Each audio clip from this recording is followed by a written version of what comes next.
Bayangkan dua orang murid, seorang sangat pandai tetapi kasar, sombong dan tidak menghormati orang lain. Seorang lagi biasa-biasa tetapi sopan, jujur dan berakhlak baik. Persoalannya, siapa yang lebih mudah disayangi guru? Siapa yang lebih mudah dibantu ketika susah? Siapa yang lebih mudah berjaya dalam kehidupan? Kerana satu hakikat yang sangat besar ialah ini kepintaran boleh membuka peluang, tetapi akhlak yang baik membuka hati manusia untuk membantu kita berjaya. Assalamualaikum warahmatullahi wabarakatuh dan salam sejahtera. Anak-anak murid yang saya kasihi, hari ini ramai orang mengejar kejayaan. Semua mahu markah tinggi, keputusan cemerlang, menjadi pelajar terbaik. Semua ini memang penting. Tetapi dalam mengejar kejayaan akademik, ada satu perkara yang semakin dilupakan. Akhlak. Masalah sebenar hari ini bukan kerana murid tidak pandai. Masalah sebenar ialah apabila ada murid yang merasakan kejayaan hanya diukur melalui peperiksaan. Akhirnya, ada yang mula bersikap sombong, tidak menghormati guru kasar terhadap rakan, tidak jujur dalam pelajaran, lebih membimbangkan ada murid yang sanggup menipu menghina orang lain, menjatuhkan rakan sendiri semata-mata mahu berjaya. Sedangkan hakikatnya, kejayaan tanpa akhlak tidak akan membawa kebahagiaan sebenar. Masalah sebenar ialah apabila murid lupa bahawa masyarakat bukan hanya mencari orang bijak.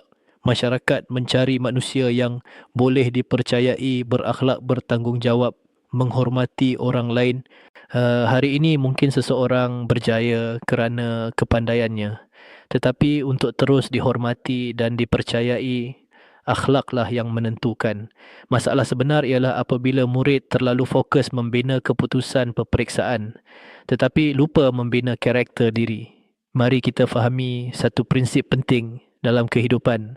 Akhlak yang baik memudahkan jalan menuju kejayaan. Satu, akhlak membina hubungan yang baik.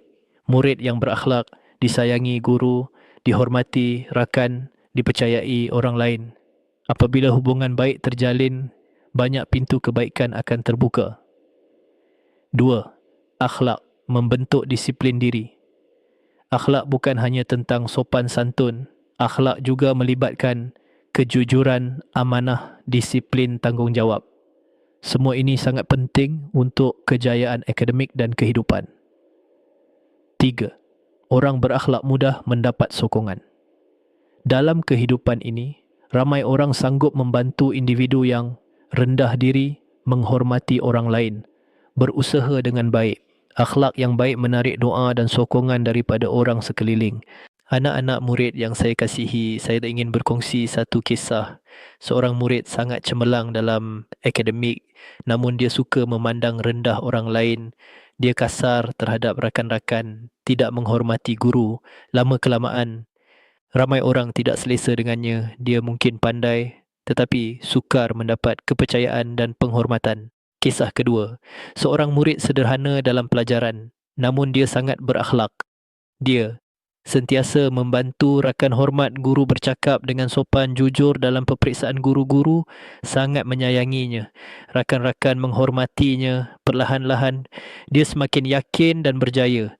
Perbezaan antara dua murid ini bukan hanya pada kepintaran tetapi pada akhlak mereka. Anak-anak murid yang saya kasihi, dalam perjalanan menuju kejayaan, jangan hanya fokus untuk menjadi murid yang pandai. Berusahalah menjadi murid yang baik hati dan berakhlak mulia. Kerana kejayaan sebenar bukan hanya tentang sijil, tetapi tentang siapa diri kita apabila berjaya nanti. Mulakan dengan refleksi. Adakah kita menghormati guru dan ibu bapa? Adakah kita bercakap dengan sopan? Adakah kita jujur dalam pelajaran dan kehidupan?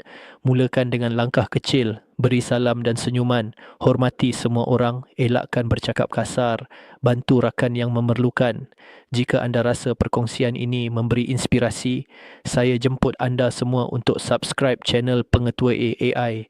Di sini kita berkongsi motivasi dan panduan untuk membantu murid menjadi insan yang cemerlang dalam akademik dan akhlak. Tekan butang subscribe sekarang, kongsi video ini kepada rakan-rakan kerana kita mahu melihat lebih ramai murid menjadi generasi yang bijak, beradab dan berjaya. Ingatlah, murid berakhlak mudah berjaya kerana akhlak yang baik akan membawa penghormatan, kepercayaan dan keberkatan dalam kehidupan. Teruskan belajar, teruskan menjaga adab dan akhlak kerana murid yang hebat bukan hanya hebat dalam peperiksaan tetapi hebat pada sikap, hati dan cara melayan orang lain. Terima kasih semua. Semoga anda semua menjadi murid yang cemerlang akademik, tinggi akhlak dan menjadi kebanggaan keluarga, sekolah, masyarakat dan negara.